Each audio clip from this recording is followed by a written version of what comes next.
آج کا پیغام شروع کرنے سے پہلے ہم ایک چھوٹی مشق کریں گے جو پہلے بھی کرتے رہے ہیں۔ بہنوں بھائیوں میں مقابلہ ہے کہ آپ گنتی کر کے بتائیں کہ زبور 140 میں خداوند کا نام کتنی دفعہ آیا ہے؟ 7 مرتبہ زبور 140 میں خداوند کا نام آیا ہے۔ بھائی امتیاز کے لیے تالیاں۔ میرے عزیزوں، جو زبور آج آپ کے سامنے پڑھا گیا، زبور 140، جس طرح ہم نے ابھی سنا کہ اس کے اندر خداوند کا نام 7 دفعہ استعمال ہوا ہے، اور عبرانی میں خداوند کے لیے جو نام ہے وہ ہے یہوہ۔ زبور 140 جو ہے یہ بنیادی طور پر ایک دعا پر، التجا پر، خدا کی فریاد پر مبنی زبور ہے۔ اس میں خداوند کا بندہ داؤد جو ہے وہ خداوند سے محافظت کے لیے التجا، فریاد یا اپنی گزارش جو ہے وہ خدا کے سامنے رکھتا ہے۔ لیکن جو پرانے عہد نامے کے سکولرز ہیں، علماء جو ہیں، وہ اس زبور کو ماتمی مزامیر کی فہرست کے اندر رکھتے ہیں۔ بائبل مقدس میں کچھ ایسے مزامیر ہیں جن کو سالمز آف لمنٹ کہا گیا ہے، نوحائی مزامیر، مرثیے کے مزامیر یا ماتمی مزامیر، جن کے اندر زبور نویس جو ہے وہ ماتم کرتا ہوا دکھائی دیتا ہے، خدا کے سامنے گلہ گزاری کرتا ہوا دکھائی دیتا ہے۔ سو اپنی نوعیت کے اعتبار سے، فطرت کے اعتبار سے، اگرچہ یہ دعائیہ درخواست پر مبنی زبور ہے، محافظت کے لیے اس زبور کے اندر التجا کی گئی ہے، لیکن در حقیقت زبور نویس اپنا رونا، اپنا نوحہ، اپنا دکھ، اپنا آہ و نالہ جو ہے وہ خدا کے سامنے اس زبور میں پیش کرتا ہوا دکھائی دیتا ہے۔ آئیے ابھی ہم غور کریں گے کہ وہ کس طرح سے اپنا ماتم، اپنا نوحہ خدا ان کے سامنے رکھتا ہے۔ پہلا حصہ جو ہوگا وہ پہلی 5 آیات پر مبنی ہوگا، اور اس حصے میں زبور نویس جو ہے، خداوند کا بندہ داؤد جو ہے، وہ اپنی فریاد کو خدا کے سامنے رکھتا ہے، اور کیا کہتا ہے؟ اے خداوند مجھے برے آدمی سے رہائی بخش، مجھے تند خو آدمی سے محفوظ رکھ۔ اور پھر جب آپ 4 آیت کو بھی پڑھتے ہیں تو اسی طرح کے الفاظ زبور نویس دوبارہ دہراتا ہے، اے خداوند مجھے شریر کے ہاتھ سے بچا، مجھے تند خو آدمی سے محفوظ رکھ۔ بنیادی طور پر اس زبور کے اندر خداوند کا بندہ داؤد جو ہے ایک فریاد، ایک التجا، ایک رونا خدا کے سامنے پیش کر رہا ہے، اور اسے ایک برے آدمی کا سامنا ہے، اسے تند خو آدمی کا سامنا ہے، اسے شریر کا سامنا ہے، اور وہ خداوند سے فریاد کر رہا ہے کہ خداوند اسے محفوظ رکھے، خداوند اس کی جان کو بچائے۔ جب خداوند کے بندہ داؤد کا نام ہمارے ذہن میں آتا ہے تو فوراً ہمارے ذہن میں اس کے مخالفین کا نام بھی آ جاتا ہے۔ مرد خدا داؤد کا سب سے بڑا مخالف جو شخص ہو گیا جب اس نے جاتی جولیت کو مارا،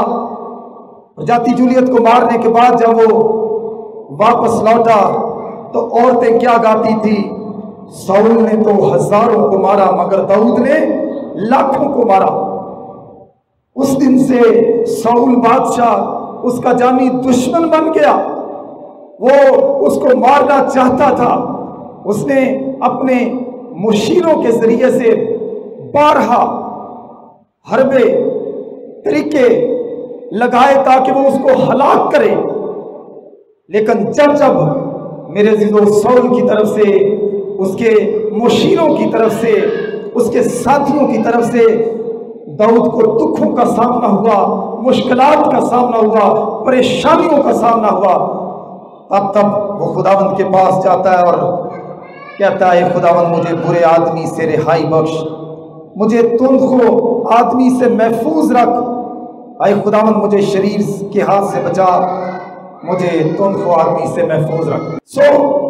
ان آیات کے اندر، پہلی 5 آیات کے اندر در حقیقت زبور نویس جو ہے وہ خداوند کے سامنے اس شخص کو رکھتا ہے جس کی وجہ سے اس کی پریشانی ہے، دکھوں کا سامنا کر رہا ہے، وہ اس کو خدا کے حضور اپنی پریشانی کو لے کر آتا ہے۔ پہلا خیال جو میں آج آپ کے سامنے رکھنا چاہتا ہوں، جب آپ دکھوں کا سامنا کرتے ہیں، پریشانیوں کا سامنا کرتے ہیں، تو آپ کا رد عمل کیا ہوتا ہے؟ کیا آپ جب مخالف کسی شخص کا سامنا کرتے ہیں یا اس کی طرف سے جب آپ پر مظالم ڈھائے جاتے ہیں تو کیا آپ اس شخص کا جواب اسی طرح سے دیتے ہیں جیسے وہ آپ کو دیتا ہے؟ میرے عزیزو، داؤد کا یہ زبور ہمیں سکھاتا ہے کہ جب ہم مشکل پریشانی میں سے گزریں تو جیسے وہ اپنے دکھ کو لے کر، پریشانی کو لے کر خدا کے سامنے جاتا ہے، ہمیں بھی اس سے قبل کہ ہمارے خیالات بدلہ لینے کی طرف جائیں یا ہمارا ذہن کسی اور سمت میں چلا جائے، ہمیں ضروری ہے کہ ہمیں اپنے معاملے کو لے کر کس کے سامنے جانا ہے؟ خداوند کے سامنے جانا، اپنی فریاد کو، اپنے رونے کو، اپنی مصیبت کو خدا کے سامنے رکھنا ہے۔ اور ان 5 آیات کے اندر وہ در حقیقت خدا کے سامنے اپنی فریاد کو رکھتا ہے۔ اب اسے کس طرح کے مسائل کا سامنا ہے دشمن کی طرف سے؟ انہی 5 آیات کے اندر دیکھیں، دوسری آیت میں لکھا ہے جو دل میں شرارت کے منصوبے باندھتے، وہ کہہ رہا ہے خداوند تو مجھے برے آدمی سے رہائی بخش، مجھے شریر کے ہاتھ سے بچا، مجھے تندخو آدمی سے بچا۔ وہ کر کیا رہے ہیں؟ اب یہ نوٹ کیجئے، جو دل میں شرارت کے منصوبے باندھتے ہیں وہ ہمیشہ مل کر جنگ کے لیے جمع ہو جاتے ہیں۔ یعنی اس کا مخالف ایک نہیں ہے بلکہ بہت زیادہ ہے۔ جو دل میں شرارت کے منصوبے باندھتے ہمیشہ مل کر جنگ کے لیے جمع ہو جاتے، انہوں نے اپنی زبان سانپ کے زہر سے تیز کر رکھی ہے، ان کے ہونٹوں کے نیچے افعی کا زہر ہے۔ وہ اپنے دشمن کے ان حربوں کا تذکرہ کرتا ہے کہ کس طرح سے وہ اس کی جان کے دشمن بنے ہیں اور وہ کون کون سے ہیلے اور حربے اور کون کون سی چالیں اس کے خلاف چل رہے ہیں۔ انہوں نے دل میں منصوبے بنائے ہوئے ہیں، ہر وقت لڑائی پر تیار رہتے ہیں، ان کی زبان کے نیچے سانپ کا زہر ہے۔ اور یہ بھی کہتا ہے جن کا ارادہ ہے کہ میرے پاؤں اکھاڑ دیں، مگر انہوں نے میرے لیے پھندے اور رسیوں کو چھپایا ہے، انہوں نے راہ کے کنارے جال لگایا ہے،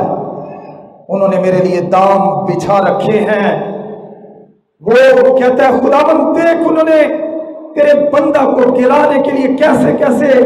جال بچھائے ہوئے ہیں، کیسے کیسے طریقے انہوں نے اپنائے ہوئے ہیں۔ لیکن وہ کیا کہتا ہے؟ خداوند مجھے برے آدمی سے رہائی بخش، اے خداوند مجھے شریر کے ہاتھ سے بچا۔ آج پہلا خیال جو میں آپ کے سامنے ان 5 آیات سے رکھنا چاہتا ہوں، آپ کے دشمن کی پلاننگ آپ کے خلاف کیسی بھی کیوں نہ ہو، وہ کیسے کیسے حربے اور طریقوں سے آپ کو برباد کرنا چاہتا ہو، لیکن آپ نے شریر کا مقابلہ نہیں کرنا ہے، بلکہ آپ نے اپنے دکھ کو، اپنی پریشانی کو لے کر خدا کے سامنے آنا ہے، اور آپ نے اپنی التجا کو دعا کے ذریعے سے خدا کے تخت پر رکھ دینا ہے، اس ایمان کے ساتھ کہ دائم یہوہ یا رب، قائم ہے تخت تیرا تو واسطے